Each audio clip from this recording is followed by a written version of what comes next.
childhood. On August 6, 1974, I was 12 years old, and I was standing over the bed of my dying father, who was 42. As he lying there, he reached out and he started playing with my buttons on my shirt, and he said we had to hurry, we had to catch a plane. We were going to go up north and fish like we had before, and that was the last time I saw him. My point here is, I didn't choose this topic of dying. I feel it has chosen or followed me throughout my life, personally and professionally. Like my father, I became a doctor. This may sound strange, but if you have an aversion to dying, medical school is a pretty safe place to be. They never mention dying, let alone the experiencing of it. Medical training is learning how to defy death. And when you can't defy it, you deny it in whole or in part. This approach to medicine worked for me when I was doing things like working in emergency rooms. But in 1999, through a series of unusual events, I ended up at this place called hospice. At hospice, the curative science has not only failed the patient, but it abandons the doctor, who is eventually compelled to be present. And when I was present at the bedside of the dying, I was confronted by what I had seen and tried so hard to forget from my childhood. I saw dying patients reaching and calling out to mothers and to fathers and to children, many of whom hadn't been seen for many years. But what was remarkable was so many of them looked at peace. In April of 1999, I was in the room of a patient I was particularly fond of.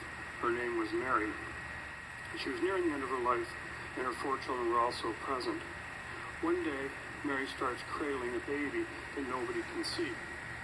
She refers to him as Danny, a reference nobody understands.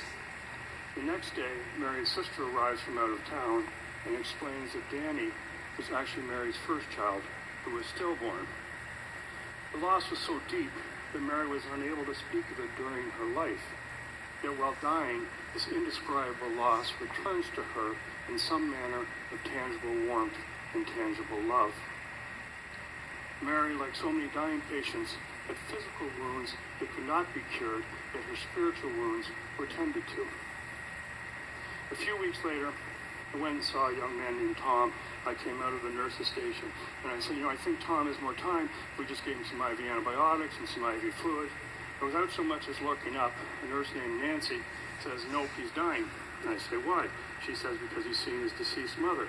I say, I don't remember that class from medical school. She says, son, you missed a lot of classes. Anyways, so Tom ends up dying. What Nancy knew that I did not know was that Tom's end-of-life experiences had meaning. They were significant, and not just to him, but to those of us entrusted in his care. So if I was to have any worse, I needed to understand, I needed to learn. I learned that end-of-life experiences are the subjective experiences of the dying, and often refer to pre-death dreams and visions. Such experiences have been reported throughout history and across cultures. They're mentioned in the Bible, Plato's Republic, Shakespeare. In our culture, the richest and most thoughtful discussions have always